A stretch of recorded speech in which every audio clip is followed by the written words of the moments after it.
everyone, I'm Gusti Ayu and welcome to English Karo Gusti. In this lesson, you can learn about using adjectives in English.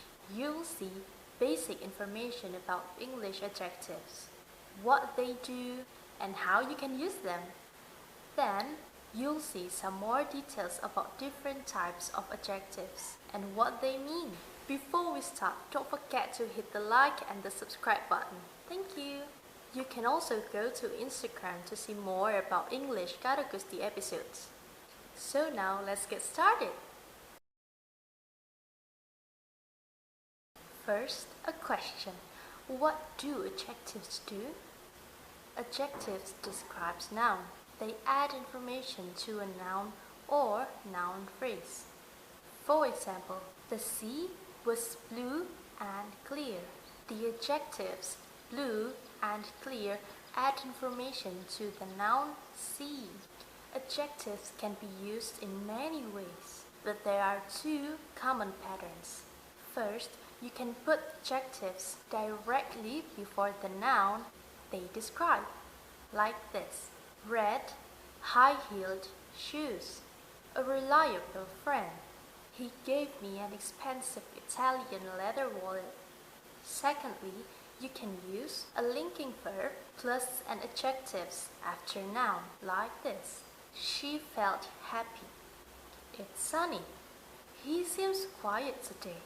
By the way, what are linking verbs? Linking verbs add information to the subject. Common linking verbs include be, seem, become, feel, and appear, although there are many others. But you don't need to worry about this right now. Remember the basic point. Adjectives can go before a noun or after it. This will become more important later in the lesson. So keep watching to find out why. Here's another question for you. How can you find the adjectives in a sentence? What do adjectives look like? There is no simple answer for this question. With all part of speech, it's better to look at the full sentences and meaning. Let's do a quick test. Here are 5 sentences. Can you find the adjective or the adjectives in each one? Pause the video if you need more time to think. You'll see the answer in a few seconds. Ready? Here are the answers. You can see a few useful points here. Firstly, adjectives don't look similar to each other. Adjectives can have many different endings, and they can even end with "ly", like most adverbs do. Secondly, adjectives also has different forms. For example, many adjectives have comparative forms, like good, better, or superlative forms, like hard, hardest. Thirdly, some adjectives are compound, meaning they are made from 2 or 3 more words. This is common with numbers, as in a 17-year-old girl. Now, you know some of the basics about adjectives and how to use them. Let's go into more details about different types of adjectives. Look at 4 sentences. 2 are right and 2 are wrong. Can you see which sentences are correct? And do you know why the other 2 sentences are wrong?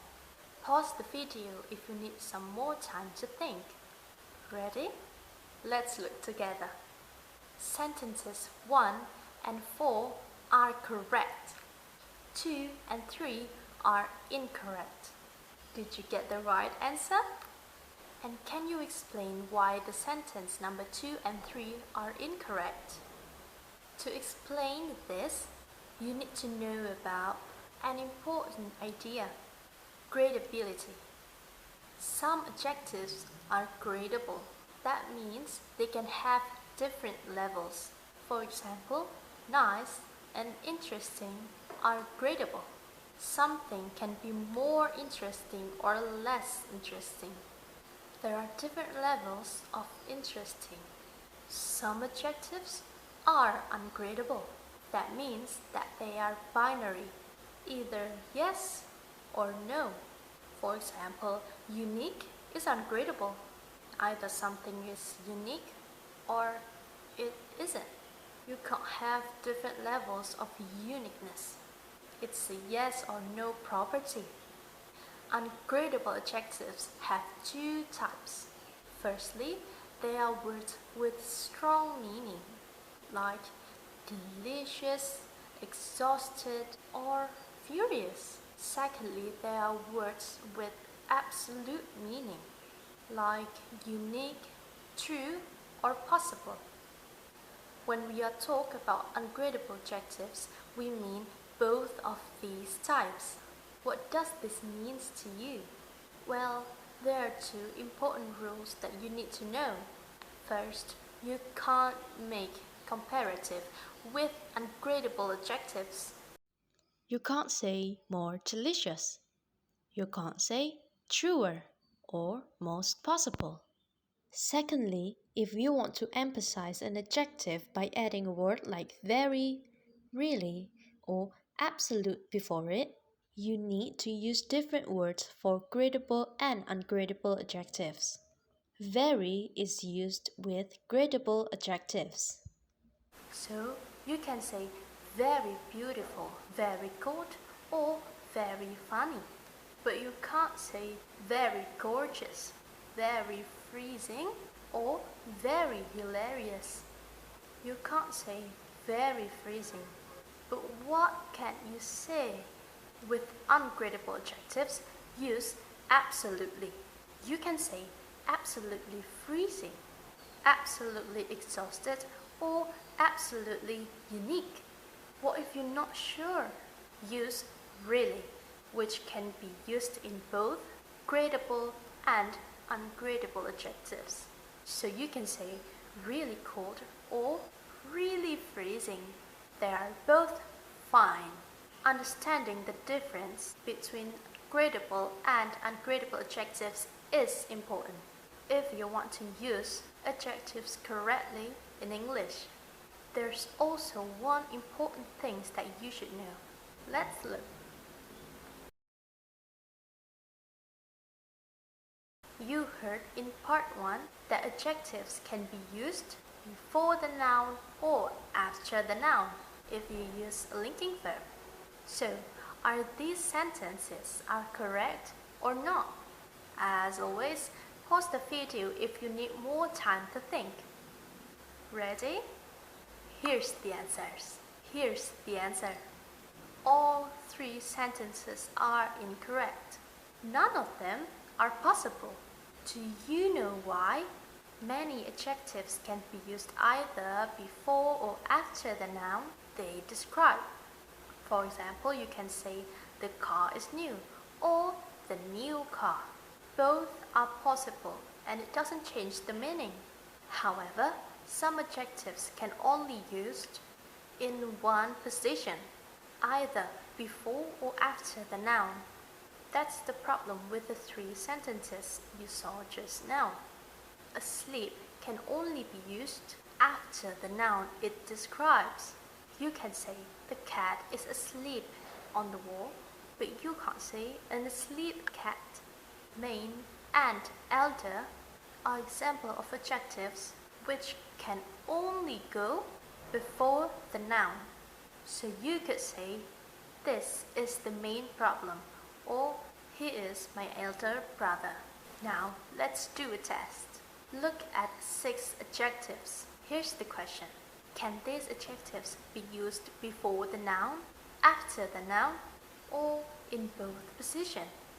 To do this, try making sentences with the 6 adjectives, or go to an online dictionary such as Cambridge Dictionary or Longman and find example sentences. When you make sentences, try to say them out loud. Use your instinct. Does it sound strange or wrong? It probably is. Pause the video and do the test. You'll see the answers in a few seconds. Ready? Let's check together. Alone can only be used after the noun it describes. For example, he was alone for more of the summer. Ill is also generally used after the noun it describes. For example, I didn't go to work because my daughter was ill. Complete can be used in both positions. For example, it was a complete disaster. Or the first stage of the work is now complete. Only is used before the noun. For example, the only way to do is to do it by yourself. Unhappy can be used in both positions. For example, they had an unhappy marriage. Or he didn't enjoy the last year of school and was often unhappy. Finally, afraid is only used after the noun. For example, I was afraid of the dark when I was a child. So you probably think, how do I know? How do I know the adjectives can be used either before or after the noun? It's a good question. Unfortunately, there are no simple answers. Dictionaries don't usually include this information. However, I have a good news. Most adjectives can be used in both positions. Also, which adjectives, which can't, you already know the answer. For example, remember the sentence, the problem is main. Most of you knew that the sentence sounded wrong. Your instincts can be useful. Anyhow, now you know about gradability and adjectives position. There's a reason I've shown you these two topics, because our last idea depends on these points. You know that adjectives are gradable or ungradable, or that they can go before or after the noun. But in some cases, the same adjectives can be used in different ways, with different meanings. For example, look at these two sentences. She handled the situation in a very professional way. She's a professional tennis player. Both of the sentences use the adjective professional, but in different ways. Can you see the difference? In the first sentence, professional is used as gradable adjectives, and it means something like effective or competent. In the second sentence, professional is ungradable. It means that playing tennis is her job, and she makes money from it. So, what you should take away from this? What do you need to focus on? I don't show you these points because you need to learn list of all the gradable or ungradable adjectives. These lessons give you tools to help you understand adjectives more deeply. The most important point is adjectives don't follow one simple set of rules. Like all of the vocabulary, you need to use context to understand what an adjective means in a sentence. Next is also a general point.